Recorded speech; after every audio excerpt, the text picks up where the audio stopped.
ఆర్థిక శాఖ మంత్రి నిర్మలా సీతారామన్ తన 8వ బడ్జెట్ ప్రవేశపెట్టారు. ఈ బడ్జెట్ దేశం ఇప్పుడు ఎదుర్కొంటున్న సమస్యలకు పరిష్కారం చూపెడుతోందా, ప్రజల జీవితాల్లో ఏమైనా మార్పులు తెచ్చేందుకు తోడ్పడుతోందా? ఇది ఇప్పుడు దేశంలో చర్చనీయాంశం. ఈ బడ్జెట్లో ఏముండాలి, ఏమున్నాయి, ఇవి అర్థం కావాలంటే బడ్జెట్ ప్రవేశపెట్టడానికి ముందు రోజు నిర్మలా సీతారామన్ గారే పార్లమెంట్లో ప్రవేశపెట్టిన ఎకనామిక్ సర్వే రిపోర్ట్ ను కూడా మనం చూడాలి. ఎకనామిక్ సర్వే రిపోర్ట్ లో ఏం చెప్పారు? ఎకనామిక్ సర్వే రిపోర్ట్ అంటే గత ఆర్థిక సంవత్సరం మన దేశ ఆర్థిక పరిస్థితి ఎట్లా ఉంది, గణాంకాలతో సహా ఆధారాలతో సహా విశ్లేషించి చెప్పేటువంటి విషయం. ఈ ఎకనామిక్ సర్వేలో స్పష్టంగా చెప్పిన అంశాలు కొన్ని ఉన్నాయి. మొదటి అంశం ఆందోళనకరమైందిగా చెప్పబడ్డది ఏమిటి? భారతదేశ స్థూల జాతీయోత్పత్తి అంచనా కంటే తగ్గింది. ఇది ఆందోళనకరమైన విషయంగా ఎకనామిక్ సర్వే రిపోర్టు చెప్పింది. దీనికి కారణాలను కూడా విశ్లేషించింది. ఎకనామిక్ సర్వే రిపోర్టు చెప్పిన కారణాలు ఏమిటి? ఒకటి, దేశంలో ఉత్పత్తి అవుతున్నటువంటి సరుకులను ప్రజలు కొనుగోలు చేయడం తగ్గింది అని. రెండవది, దేశంలో ఉపాధి అవకాశాలు తగ్గినాయి. ఇంకా చెప్పాలనంటే కాస్తో కూస్తో పొట్ట నింపుకోవడానికి, తగిన సౌకర్యాలను అనుభవించడానికి, అంటే నిత్య జీవితంలో కుటుంబం కనీసం బతకడానికి అవసరమైన సరుకులు కొనుగోలు చేయగలిగే ఆదాయం ఉన్న ఉద్యోగాల సంఖ్య తగ్గిపోయింది. మూడవది, ధరలు పెరిగినాయి, ద్రవ్యోల్బణం పెరిగింది. ఈ 3 అంశాలు ఎకనామిక్ సర్వే రిపోర్ట్ చెప్పింది. అంతేకాదు, ఇంకా కొంచెం లోతుల్లోకి కూడా పోయింది. గత సంవత్సర కాలంలో నెలసరి వేతన కార్మికుల నిజ వేతనాలు పడిపోయినాయి అని చెప్పి, అట్లానే స్వయం ఉపాధి కార్మికుల నిజ వేతనాలు కూడా పడిపోయినాయి అని చెప్పి, వీళ్లే కదా అత్యధికులు. ఈ శ్రామికుల నిజ వేతనాలు పడిపోవడం అనేది తీవ్ర ప్రభావం చూపిస్తున్నది. ఇదొక ముఖ్యమైనటువంటి అంశం. వీటిల్లో ఇంకా కొంచెం లోతుల్లో కూడా పోయింది. పురుషుల నిజ వేతనాలు పడిపోయినాయి, మహిళల నిజ వేతనాలు పురుషుల నిజ వేతనాలు పడిపోయిన దానికంటే 3 రెట్లు పడిపోయాయి. పురుషుల నిజ వేతనాలు 9% పడిపోతే మహిళల నిజ వేతనాలు 32% పడిపోయాయి. ఇది భారతదేశంలో గత సంవత్సర కాలంలో మన ఆర్థిక పరిస్థితి ఎదుర్కొంటున్నటువంటి సవాల్. అట్లనే ఉపాధి హామీ పనులు చట్ట ప్రకారం 100 రోజులు గ్యారంటీగా ఇవ్వాలి. కానీ ఆ ఉపాధి హామీ పనులు కేటాయించగలిగేటువంటి పరిస్థితి కూడా తగ్గింది. ఉపాధి హామీ పని దినాలు తగ్గినాయి ఈ కాలంలో. ఇది కూడా ఎకనామిక్ సర్వే రిపోర్టు చెప్తోంది. వీటన్నిటి ఫలితం ఏమిటి? ప్రజలు సరుకుల కొనుగోలు తగ్గింది. మరి సరుకులు కొనుగోలు చేయకుండా డబ్బు పొదుపు చేస్తున్నారా? ఏమైనా పొదుపు కూడా తగ్గింది. అంటే అర్థం ఏమిటి? వాళ్ళ దగ్గర డబ్బులు ఉంటే కదా సరుకులు కొనాలన్నా లేదా 10 రూపాయలు దాచుకోవాలన్నా ముందు డబ్బులు ఉండాలి కదా చేతుల్లో. అంటే జనం చేతుల్లో డబ్బు తగ్గింది, జనం కొనుగోలు శక్తి పడిపోయింది, జనం ఆదాయాలు పడిపోవడం అనేది ఇక్కడ కీలకమైనటువంటి అంశం. ఇది ఆర్థిక సర్వే రిపోర్టు స్పష్టంగా చెప్పింది. కాబట్టి సహజంగానే పెట్టబోయేటువంటి బడ్జెట్ అంటే ఎకనామిక్ సర్వే రిపోర్టు 31వ తేదీ జనవరి 31వ తేదీ పార్లమెంట్లో పెట్టారు. ఫిబ్రవరి 1వ తేదీన పెట్టబోయే బడ్జెట్ దీని కొనసాగింపుగా ఉంటుందని ఎవరైనా ఆశిస్తారు. ఈ సమస్యలను పరిష్కరించేదిగా బడ్జెట్ ఉండాలి అని ఎవరైనా కోరుకుంటారు. ఎందుకంటే భారతదేశం అభివృద్ధి చెందాలి అని అంటే, స్థూల జాతీయోత్పత్తి పెరగాలి అని అంటే, ప్రజల సమస్యలు పరిష్కారం కావాలి అని అంటే ఈ సమస్యల నుంచి గట్టెక్కాలి. కాబట్టి బడ్జెట్లో కేటాయింపులు ఈ సమస్యలను పరిష్కరించడానికి అవసరమైన పద్ధతుల్లో ఉండాలని కోరుకుంటారు, ఉంటాయని ఆశిస్తారు. కానీ తీరా చూస్తే బడ్జెట్ అందుకు భిన్నంగా ఉంది. ఆ వివరాలు చూద్దాం మనం. ఇప్పుడు ప్రజల ఆదాయాలు ఎందుకు పడిపోయినాయి అంటే 2 కారణాలు. ఒకటి, ఆదాయాలు పడిపోయినాయి, అవి నిజ వేతనాలు కూడా పడిపోయినాయి. అది ఆదాయాల రూపంలోనూ నిజ వేతనాల రూపంలోనూ బాగా పడిపోయినాయి. కారణం, కేంద్ర ప్రభుత్వం విడుదల చేసినటువంటి కనీస వేతనాల జీవో, మోడీ ప్రభుత్వం విడుదల చేసిన కనీస వేతనాల జీవో, క్షేత్రస్థాయి కనీస వేతనాల జీవో చెప్పేదేమిటి? రోజుకు 178 రూపాయలకు తగ్గొద్దు అని. అంటే రోజుకు 178 రూపాయలు ఇస్తే పండుగ చేసుకోవచ్చు. అంటే ఇది నెలకి 26 రోజులకు లెక్కిస్తారు, 4 రోజులు సెలవుల కింద తీసేసి. అంటే రోజుకు 178 అంటే నెలకు 4,628 రూపాయలు. నెలకు 4,628 రూపాయలతో ఒక కుటుంబం బతకగలుగుతుందా? ఇది మోడీ ప్రభుత్వం విడుదల చేసిన కనీస వేతనాల జీవో. మన దగ్గర చూసినాం, మన ఉమ్మడి రాష్ట్రం నుంచి ఇప్పటి వరకు కనీస వేతనాల సవరణే జరగలేదు. తీరా ఈ మధ్య విడుదల చేసిన కనీస వేతనాల డ్రాఫ్ట్ చూస్తే ఎప్పుడో 2012లో ఉమ్మడి రాష్ట్రంలో ఉన్న ఆదాయమే ఇప్పుడు 10,000 నుంచి 11,000 వరకు కనీస వేతనంగా ప్రతిపాదించారు. ఇప్పుడు కుటుంబం కనీసం బతకాలంటే 26,000 ఉండాలి. కానీ మోడీ సర్కారు రోజుకు 178 చాలంటోంది. మన రాష్ట్రంలో నెలకు 11,000 రూపాయల వేతనం డ్రాఫ్టు ప్రతిపాదన పెట్టారు. కేరళ తప్ప దాదాపు అన్ని రాష్ట్రాల్లో ఇదే దుస్థితి. కాబట్టి దేశవ్యాప్తంగానే ఆదాయాలు పడిపోతున్నాయి. వీటికి తోడు మోడీ ప్రభుత్వం కార్మిక చట్టాలు రద్దు చేసింది. ఆ రద్దు చేసిన కార్మిక చట్టాల్లో వలస కార్మికుల భద్రతా చట్టం ఒకటి. ఇప్పుడు మనం చూస్తే ఏ కంపెనీ తీసుకున్నా దాదాపు సగం మంది వలస కార్మికులు ఉంటున్నారు. ఎక్కడో ఉత్తర భారతదేశం నుంచి వచ్చి పొట్ట చేత పట్టుకొని వచ్చి పనిచేస్తున్నారు. ఆ వలస కార్మికుల భద్రత కోసం ఉద్దేశించిన చట్టం కూడా రద్దయిపోయింది. ఇప్పుడు కార్మిక చట్టాలన్నీ రద్దయిపోయినాయి. కాబట్టి ఇప్పుడు జరుగుతున్నది ఏమిటి? యూనియన్ పెట్టుకోవడమే కష్టం. ఒకవేళ పెట్టుకున్నా సమిష్టి బేరసారాల శక్తి కూడా పడిపోయింది. సగం మంది వలస కార్మికులు వాళ్ళు బయటికి రాలేరు, యూనియన్లో ఉండలేరు. ఏ క్షణంలోనైనా తీసేయచ్చు. తీసేస్తే రోడ్డు మీద పడితే ఎక్కడో ఉత్తర భారతదేశంలో ఇల్లు, ఏం చేయాలో ఎట్లా పోవాలో తెలియని పరిస్థితుల్లో పడతారు, దిక్కుతోచని స్థితిలో పడతారు. కాబట్టి ప్రజల కొనుగోలు శక్తి, కార్మికులకు సమిష్టి బేరసారాల శక్తి పడిపోయింది. కాబట్టి వేతనాలు పెంచుకోగలిగేటువంటి శక్తి కూడా తగ్గిపోయింది. కొట్లాడే శక్తి తగ్గి వేతనాలు పెంచుకోగలిగేటువంటి అవకాశాలు తగ్గినాయి. ఇది మనకు స్పష్టంగా కనబడతా ఉంది. ఇప్పుడు ప్రభుత్వ లెక్కల ప్రకారమే దేశంలో 22 కోట్ల మంది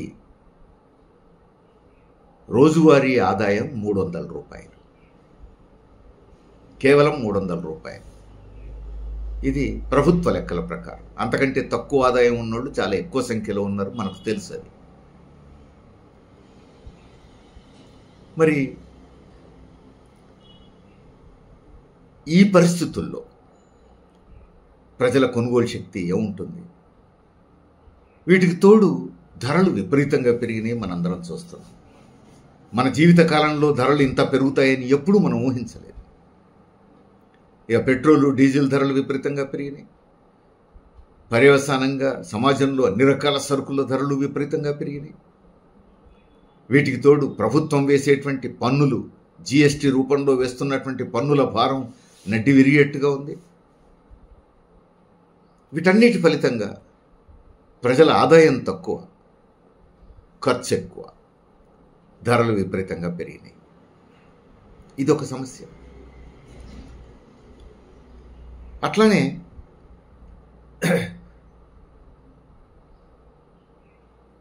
రెండో వైపు జరుగుతున్నది ఏమిటి? ప్రభుత్వం చేస్తున్న పని ఏమిటి? ఇప్పుడు ఈ కాలంలో ప్రభుత్వం అనుసరించిన విధానాలు చూస్తే, మోడీ అధికారంలోకి వచ్చిన రోజు దేశంలో శతకోటీశ్వర్ల సంఖ్య 109. ఇప్పుడు అది 200కు పెరిగింది. అంటే శతకోటీశ్వర్ల సంఖ్య బాగా పెరిగింది.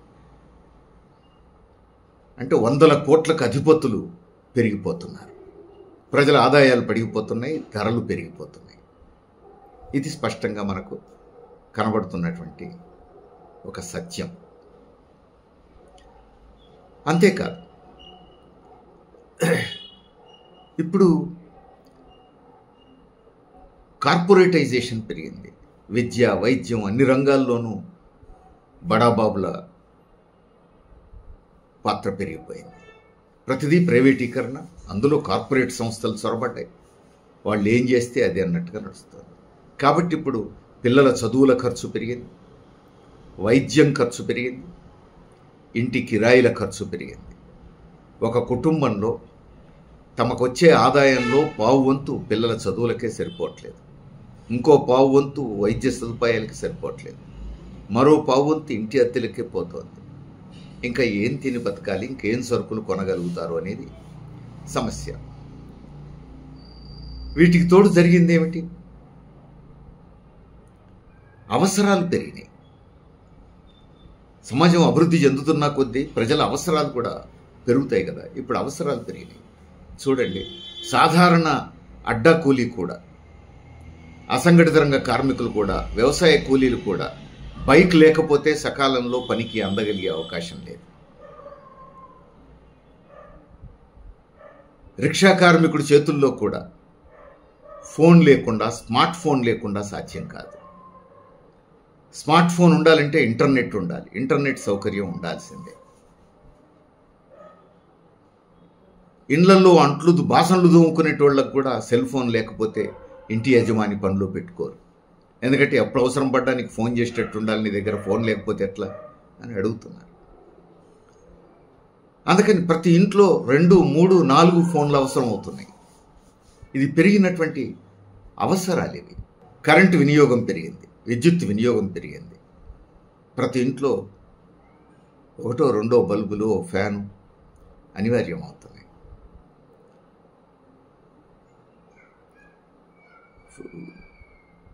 ఫ్రిడ్జ్ల వాడకం పెరిగింది. అట్లనే మారుమూల గ్రామాల్లో కూడా మంచినీళ్లు కొనుక్కొని తాగాల్సి వస్తుంది. ఇట్లా అనేకం కొత్త రకాల ఖర్చులు పెరిగినాయి. ప్రజల అవసరాలు పెరిగినాయి, కొత్త ఖర్చులు పెరిగినాయి. అంటే ఆదాయాలు, నిజ వేతనాలు పడిపోయినాయి, ధరలు పెరిగిపోయినాయి, కొత్త అవసరాలు పెరిగినాయి. మరి ఇక ప్రజల్లో కొనుగోలు శక్తి ఎక్కడి నుంచి వస్తుంది? అంగట్లో అన్నీ ఉన్నాయి, అల్లునొట్లు శని అన్నట్టు సరుకులు ఉన్నాయి సమాజంలో, మార్కెట్లో, కానీ కొనుగోలు శక్తి లేదు, కొనగలిగే స్థితిలో లేరు. ఇప్పుడు ఎకనామిక్ సర్వే రిపోర్ట్లో ప్రజల సరుకులు కొనడం తగ్గిపోయింది అని చెప్పింది. అంటే నిజ వేతనాలు పడిపోయినాయి అన్నారు అని అంటే మరి ఎందుకు పడిపోవు? సహజమే కదా. ఇవన్నీ మన కళ్ళ ముందు కనబడుతున్నటువంటి సత్యాలు. మరి ఇవన్నీ ప్రతిపక్షాల కుట్రలు కాదు కదా, లేదు ఇవన్నీ విదేశీ కుట్రలు కాదు కదా, ఇవన్నీ కేంద్ర ప్రభుత్వం అనుసరిస్తున్నటువంటి విధానాల ఫలితాలు, మోడీ ప్రభుత్వం అనుసరించిన విధానాల ఫలితాలు. ఇది స్పష్టం. మరి చెప్పింది ఎవరు? దేశద్రోహులు కాదు. దేశం ఇట్లా ఉంది, ఇప్పుడు సమస్యలు ఇట్లాంటివి ఎదుర్కొంటున్నామని చెప్పినోళ్ళు దేశద్రోహులు కాదు. ఎవరు ప్రశ్నించిన వాళ్ళని దేశద్రోహులు అనడం అలవాటైంది మోడీ ప్రభుత్వానికి. కానీ మరి ఇవన్నీ చెప్పింది దేశద్రోహులు కాదు. ఇవన్నీ చెప్పింది చీఫ్ ఎకనామిక్ అడ్వైజర్, కేంద్ర ప్రభుత్వ ఆర్థిక సలహాదారు, ముఖ్య సలహాదారు, చీఫ్ ఎకనామిక్ అడ్వైజర్ పర్యవేక్షణలో రూపొందినటువంటి ఎకనామిక్ సర్వే చెప్పిన విషయాలు ఇవి. పైగా ఆ ఎకనామిక్ సర్వే రిపోర్టును కేంద్ర ఆర్థిక మంత్రి నిర్మలా సీతారామన్ గారు తానే స్వయంగా పార్లమెంట్లో ప్రవేశపెట్టారు. అందుకని ఇది దేశద్రోహులు చెప్తున్నటువంటి అబద్ధాలని కూడా అనలేవు. ప్రధానమంత్రి హౌజ్లో ఉండగానే ఆయన సమక్షంలోనే ఎకనామిక్ సర్వే రిపోర్టు ప్రవేశపెట్టారు. అందుకని ఇది ప్రతిపక్షాల ఆరోపణ కాదు, విదేశీ కుట్రలు కాదు, దేశద్రోహుల మాటలు కాదు. ఇవి వాస్తవాలు. మరి వీటి నుంచి బయటపడేందుకు ఏం చేయాలి? వీటి నుంచి బయటపడేందుకు ఏం చేయాలో కూడా ఎకనామిక్ సర్వే రిపోర్ట్ చెప్పింది. ముఖ్యంగా సూక్ష్మ, చిన్న, మధ్యతరహా పరిశ్రమల మీద ఎక్కువ శ్రద్ధ పెట్టాలి, వాటిని ప్రోత్సహించాలి అని చెప్పింది. అట్లనే ద్రవ్యోల్బణం తగ్గించాలి, ధరలు తగ్గేటట్టు చూడాలి, ప్రభుత్వ విధానాలు ధరలు తగ్గించే విధంగా ఉండాలని చెప్పింది. ఈ ద్రవ్యోల్బణం పెరుగుదలలో ఆహార ద్రవ్యోల్బణం పెరుగుదల చాలా ఎక్కువగా ఉంది. అంటే అర్థం ఏమిటి? పేదలు, దారిద్ర్య రేఖకు దిగువనున్న వాళ్ళు, దిగువ మధ్యతరగతి ప్రజలు ఎక్కువ ఇబ్బంది పడతారు. వాళ్ళకు వచ్చే ఆదాయం దాదాపు అంతా తిండికే పెట్టాల్సిన పరిస్థితి వస్తుంది. ఇక పారిశ్రామిక సరుకులు ఎక్కడ కొంటారు? పారిశ్రామిక సరుకులు బాగా కొనకుండా సమాజం ముందుకు పోయే సమస్య లేదు. అందుకని అటు మధ్యతరగతి ఆదాయాలు పడిపోయాయి, ఇటు సాధారణ ప్రజలు, సమాజంలో 90% ఉన్నటువంటి సాధారణ ప్రజల ఆదాయాలు పడిపోయినాయి. రైతాంగానికి మద్దతు ధర గ్యారంటీ చేయడానికి మోడీ ప్రభుత్వం సిద్ధంగా లేదు. మనం చూసాం. 2024-25 బడ్జెట్లో కూడా ఎరువుల సబ్సిడీ తగ్గించారు, ఉపాధి హామీ కేటాయింపులు తగ్గించారు, వ్యవసాయానికి కేటాయింపులు తగ్గించారు. మనం చూసాం. వాటన్నిటి ఫలితాలు కాదు ఇవన్నీ. అందుకని మరి ప్రభుత్వం అనుసరించినటువంటి తప్పుడు విధానాల ఫలితంగానే పారిశ్రామిక అభివృద్ధి కూడా దెబ్బతిన్నది. తయారీ రంగం అభివృద్ధి కాకుండా ఉపాధి అవకాశాలు పెరగవు. ఇది ప్రపంచ అనుభవం. కానీ తయారీ రంగం అభివృద్ధి కాలేదు భారతదేశంలో, దెబ్బతిన్నది మోడీ పాలనలో. ఇది వాస్తవం. అందుకని తయారీ రంగం అభివృద్ధి కావాలి, పరిశ్రమలు ముందుకు పోవాలి, ఉపాధి అవకాశాలు పెరగాలి. ఎంత పెరగాలి అని అంటే నెలసరి వేతనం, మార్కెట్లో సరుకులు కొనుగోలు చేయడానికి అవసరమైనటువంటి ఆదాయాన్ని కార్మికుల చేతుల్లో ఉంచే విధంగా ఏడాదికి 78.5 లక్షల ఉద్యోగాలు ఇక నుంచి ఇవ్వాలి అని ఎకనామిక్ సర్వే చెప్పింది. అంటే సరుకుల కొనుగోలుకు తగిన మిగులు ఆ కార్మికుల చేతుల్లో ఉండే విధంగా అలాంటి వేతనం ఉన్నటువంటి ఉద్యోగాలు పెరగాలి. ఇది కీలకమైనది. ధరలు తగ్గించాలి. ముఖ్యంగా ఆహార సరుకుల ధరలు తగ్గాలి అంటే అది ప్రభుత్వం చేతుల్లో ఉందని చెప్పింది. రైతుల పంటలని ప్రభుత్వం కొనుగోలు చేయాలి, ఎక్కువ మొత్తంలో పంటల్ని నిల్వ పెట్టాలని చెప్పింది. ఆహార సరుకులు దిగుమతి కాకుండా చూడాలని చెప్పింది. ఆహార సరుకులు మార్కెట్లో కొరత ఏర్పడ్డప్పుడు దిగుమతి కాకుండా వెంటనే తాను దాచిపెట్టి గోడౌన్లలో దాచి ఉంచినటువంటి ఆహార ధాన్యాలను మార్కెట్లోకి విడుదల చేయాలని చెప్పింది. అంటే అర్థం ఏంటి? ఆహార సరుకులు, ఆహార ధాన్యాలు దిగుమతి చేయొద్దు, ఇక్కడ రైతులతోనే ఉత్పత్తి చేయించాలి, వాటిని ప్రభుత్వమే కొనుగోలు చేయాలి అని చెప్పింది. ఇవన్నీ ఎకనామిక్ సర్వే చెప్పినటువంటి విషయాలు. అట్లనే చైనా గురించి కూడా ఎకనామిక్ సర్వే చెప్పింది. ఈ 10 సంవత్సరాల కాలంలో చైనా అనూహ్యమైనటువంటి వేగంతో పరుగులు తీస్తోంది, మంచి అభివృద్ధిని సాధించింది.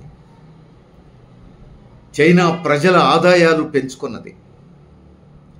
చైనాలో ఉత్పత్తి అవుతున్నటువంటి సరుకులు చైనాలోనే కొనుగోలు జరిగే విధంగా ప్రజల ఆదాయాలు బాగా పెంచుకున్నది. దాంతో అంతర్గత వినిమయం పెరిగింది చైనాలో. అంతేకాదు, తయారీ రంగం బాగా అభివృద్ధి చేసుకున్నది చైనా. దాంతో ఉపాధి అవకాశాలు బాగా పెరిగినాయి. నిరుద్యోగ సమస్యను పరిష్కరించుకోగలిగింది, పేదరికం నిర్మూలించగలిగింది. అందుకని ఈ లెక్కలు చెప్పింది మన ఎకనామిక్ సర్వే. నిరుద్యోగ సమస్యను, పేదరికాన్ని నిర్మూలించుకోగలిగింది అని చెప్పింది ప్రపంచ బ్యాంకు. మరి మన కళ్ళ ముందు మన పక్కనే ఉన్న చైనా ఇంత అభివృద్ధి సాధిస్తూ ఉంటే మనం ఎందుకు వెనకబడుతున్నాం? ఎకనామిక్ సర్వే ఇంకొకటి చెప్పింది, భారతదేశం ఇప్పుడిప్పుడే అభివృద్ధి చెందుతున్న దేశాలతో పోటీ పడలేకపోతోంది, బాగా అభివృద్ధి చెందిన దేశాలతో కూడా పోటీ పడలేకపోతోంది అని చెప్పింది. మరి ఎవరితో పోటీ పడగలవు? మోడీ ప్రభుత్వం చెప్తున్నది ఏమిటి? అమెరికా సరసన మనం కూర్చోబోతున్నాం అని అంటారు. అత్యధిక స్థూల జాతీయోత్పత్తి ఉన్న దేశాల సరసన మనం కూర్చోబోతున్నాం అని చెప్తారు. కానీ ఎకనామిక్ సర్వే చెప్పింది ఏంటి? ప్రధానమంత్రిగా మోడీ ఒక రాజకీయ నాయకుడిగా, బీజేపీ నాయకుడిగా ఏమైనా మాట్లాడచ్చు. కానీ దేశంలో ఆర్థికవేత్తలు చెప్తున్నది ఏమిటి? ఆ ప్రధానమంత్రి ఆర్థిక ముఖ్య సలహాదారే చెప్పిన విషయం ఏమిటి? భారతదేశం అభివృద్ధి చెందుతున్న దేశాలతోనూ పోటీపడలేకపోతోంది, బాగా అభివృద్ధి చెందిన దేశాలతోనూ పోటీపడలేకపోతోంది. ఎవరితోనూ పోటీపడలేకపోతున్నాం, మనం వెనకబడుతున్నామని చెప్పి. మరి దీన్ని అర్థం చేసుకోవాలి కదా. వాస్తవాలను మసిపూసి మారేడుకాయ చేయొద్దు కదా ఇప్పుడు ప్రధానమంత్రి. మన ఆర్థిక మంత్రి నిర్మలా సీతారామన్ మసిపూసి మారేడుకాయ చేయొద్దు కదా. బడ్జెట్ ప్రవేశపెడుతూ ఆమె ఏదో మాటలు చెప్తుంటే ప్రధానమంత్రి బల్ల జరుస్తూ ఉంటాడు. కానీ ఎకనామిక్ సర్వే రిపోర్ట్ ఏం చెప్పింది? ఆ సోయి ఉండాలి కదా. ఎకనామిక్ సర్వే రిపోర్ట్లో స్పష్టంగా ఉంది కదా మన పరిస్థితి, మన దుస్థితి. ఇప్పుడు చూస్తే మనకు స్పష్టంగా అర్థమయ్యేది ఏమిటి? ఇదే ఎకనామిక్ సర్వే రానున్న కాలంలో ఉన్న సవాళ్లు గురించి కూడా చెప్పింది. రానున్న రోజుల్లో కూడా మనం మార్గం అంత సుగమంగా ఉంటుంది, అంత హుషారుగా ముందుకు పోయే అవకాశాలు ఉంటాయని అనుకోలేము అన్నది. కారణం ఏమిటి? అనేక ఆటంకాలు ఉన్నాయి అని చెప్పింది.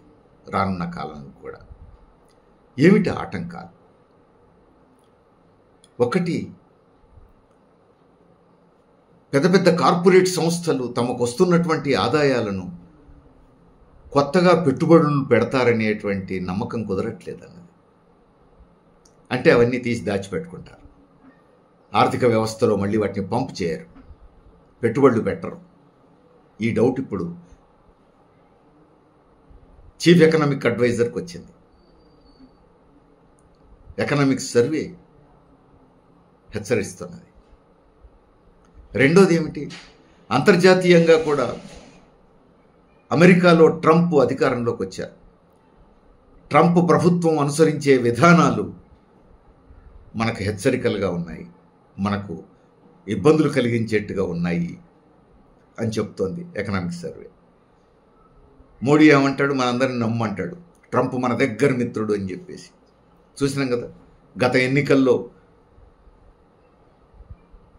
హౌడీ మోడీ అని చెప్పేసి అక్కడ ట్రంప్ మోడీని ఆకాశానికి ఎత్తటం, ఆ తర్వాత నమస్తే ట్రంప్ అని చెప్పి మోడీ ఇక్కడ గుజరాత్లో ట్రంప్ను ఆకాశానికి ఎత్తడం గత ఎన్నికల్లో చూసినాం మనం.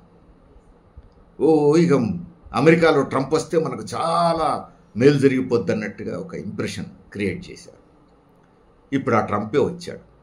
మిత్రదేశం లేదు, శత్రుదేశం లేదు, భారతదేశం లేదు, రష్యా లేదు, చైనా లేదు, ఇంకొకటి లేదు.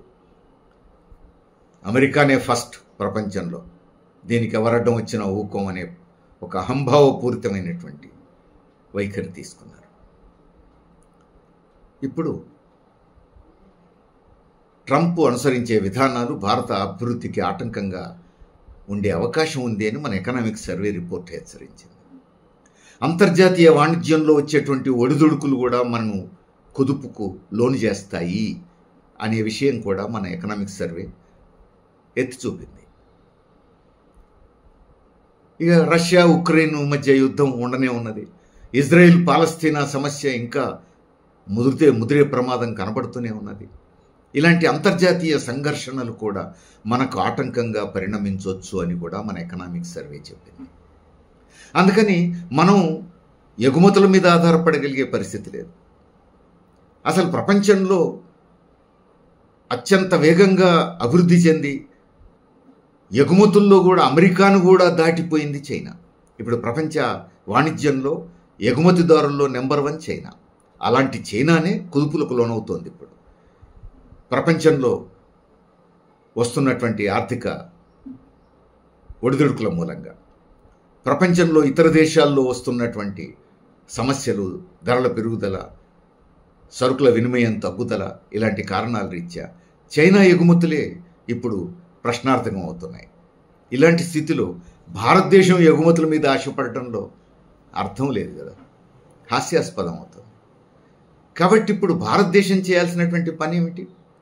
భారతదేశం అంతర్గతంగా ప్రజల కొనుగోలు శక్తి పెంచుకోవడం మీద దృష్టి పెట్టాలి, ఉపాధి అవకాశాలు పెంచుకోవడం మీద దృష్టి పెట్టాలి. ఇక్కడ మన తయారీ రంగం అభివృద్ధి మీద దృష్టి పెట్టాలి. రైతాంగం, వ్యవసాయ కూలీలు, వాళ్ళ కుటుంబాల సుస్థిరత మీద దృష్టి పెట్టాలి. ధరల పెరుగుదలను అదుపు చేయాలి. ఇది ఇప్పుడు భారత ప్రభుత్వం చేయాల్సిన పని. ఈ దేశంలో ప్రజల కొనుగోలు శక్తి పెంచడం ద్వారా సరుకుల అమ్మకాలను బాగా పెంచుకునేటట్టు చూడాలి. ఇది ఇప్పుడు తక్షణం చేయాల్సినటువంటి పని. కానీ నిర్మలా సీతారామన్ ప్రవేశపెట్టినటువంటి బడ్జెట్లో ఇలాంటి పరిష్కారాలు ఏవి మనకు కనిపించట్లేదు. పైగా ఏమంటున్నారు, మరింత సరళీకరణ ఆర్థిక విధానాలను వేగంగా అమలు జరపాలి అని చెప్పారు. సరళీకరణ ఆర్థిక విధానాలు మరింత అమలు జరపడం అంటే ఇప్పటిదాకా సరళీకృత ఆర్థిక విధానాల ఫలితంగానే కదా ఈ దుష్ఫలితాలు వచ్చింది. పైగా ఏమంటున్నారు, ఇప్పుడు ప్రజల ఆదాయాలు పెంచే మార్గం చూపించలేదు. విద్య, వైద్యం, వ్యవసాయం, ఉపాధి హామీల మీద నిధులు పెంచలేదు, కేటాయింపు పెంచలేదు. ఎరువుల సబ్సిడీ గత బడ్జెట్లో తగ్గింది, అంతకు ముందు నుంచి తగ్గుతూ వచ్చింది, ఇప్పుడు తగ్గింది. ఉపాధి హామీ నిధుల పరిస్థితి అక్కడికే వచ్చింది. వ్యవసాయానికి కేటాయింపుల పరిస్థితి అక్కడికే వచ్చింది.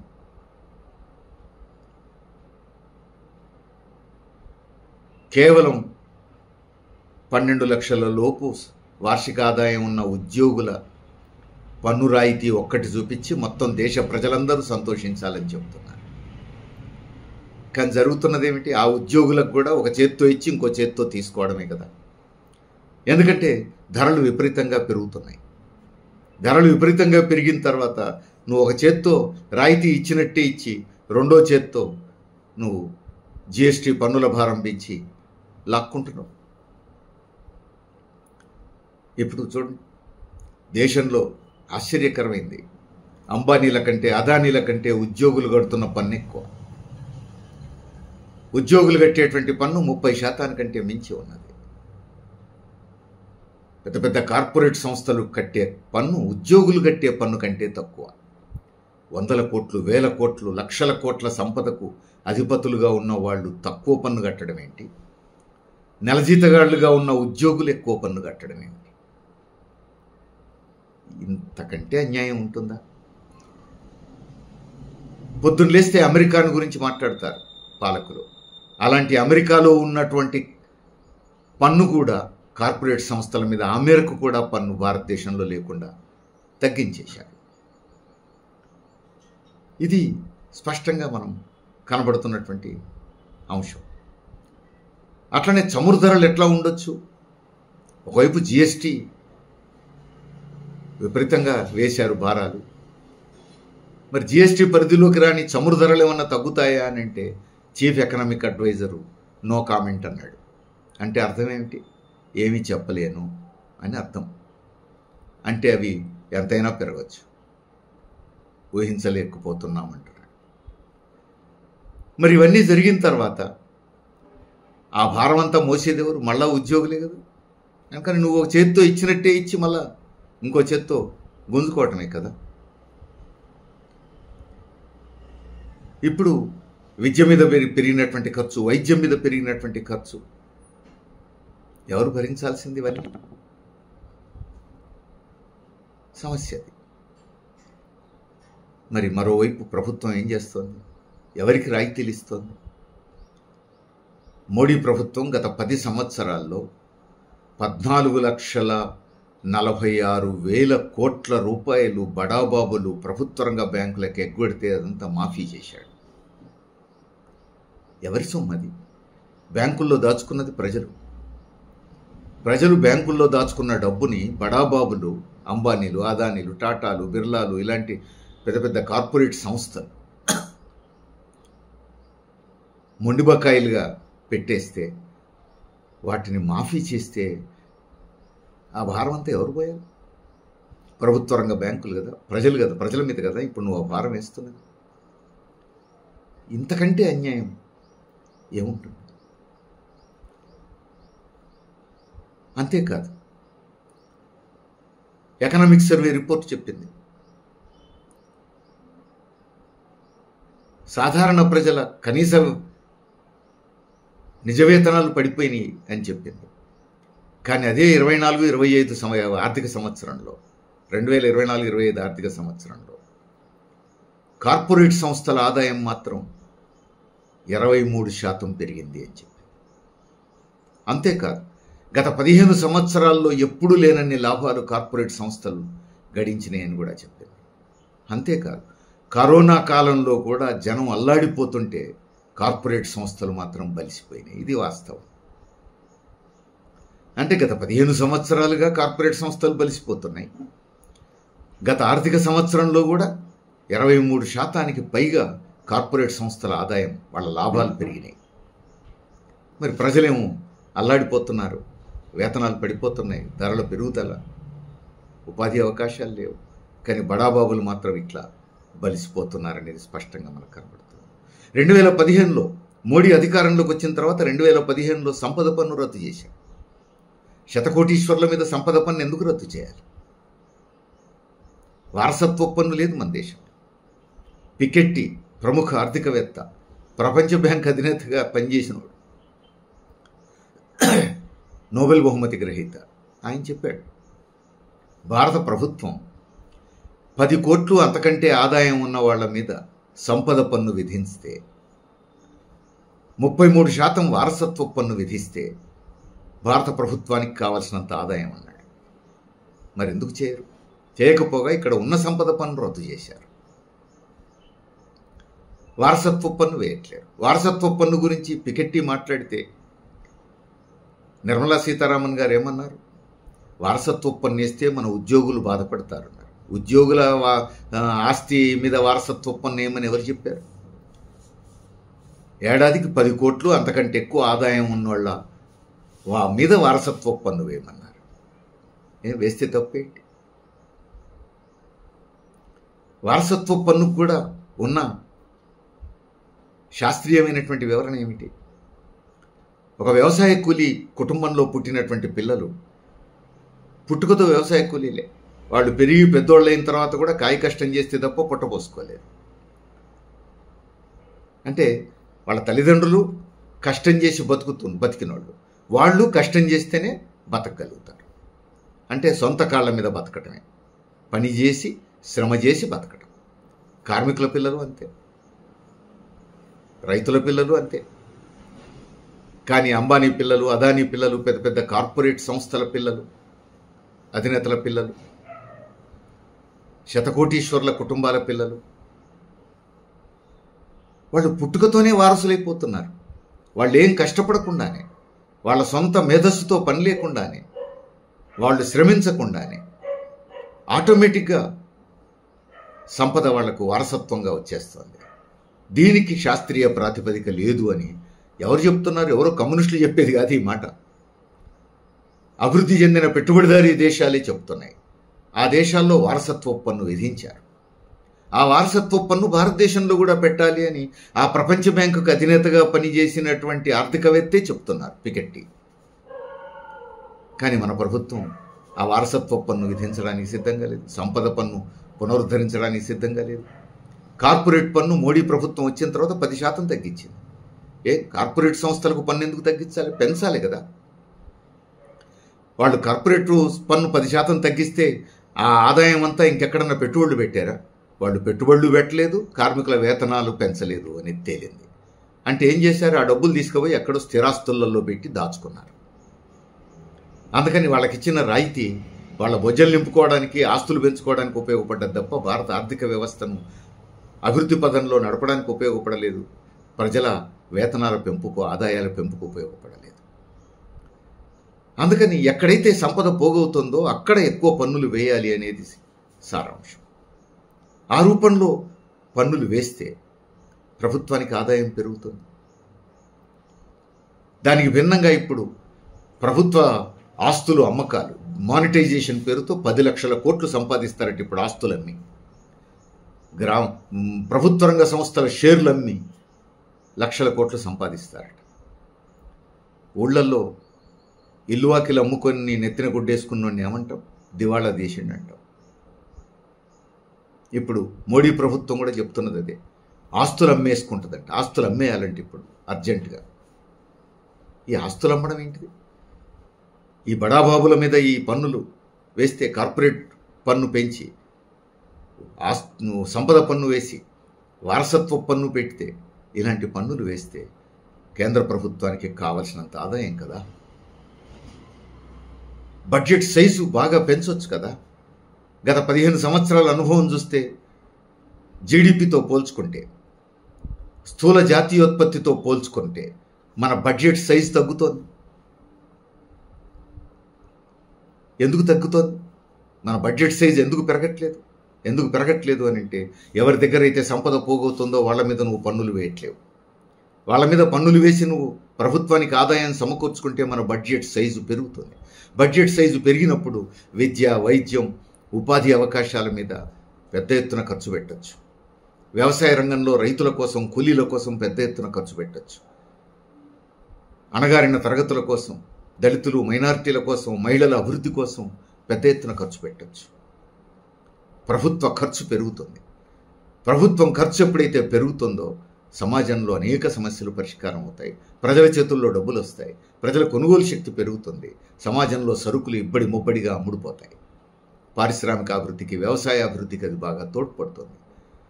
ఈ రెండు అభివృద్ధి అయిన తర్వాత సేవల రంగం కూడా అనూహ్యంగా పెరిగిపోతుంది. బాగా అభివృద్ధి చెందుతుంది సహజంగానే. ఇది ఏ కొంచెం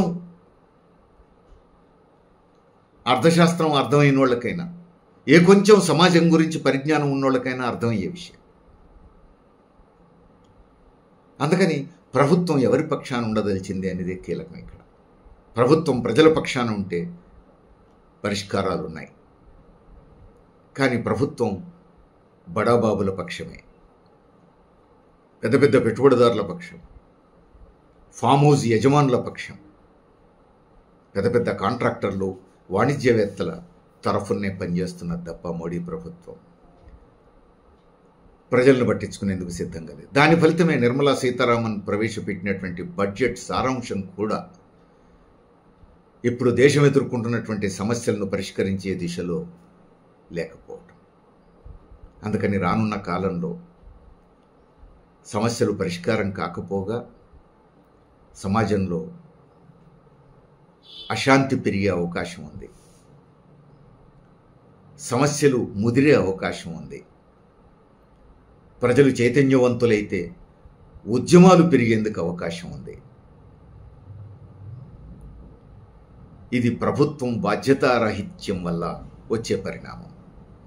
ప్రభుత్వం ప్రజలను వదిలేసి పెద్ద పెద్ద బడాబాబుల కోసం వాళ్ళ పంచన చేరిన ఫలితం.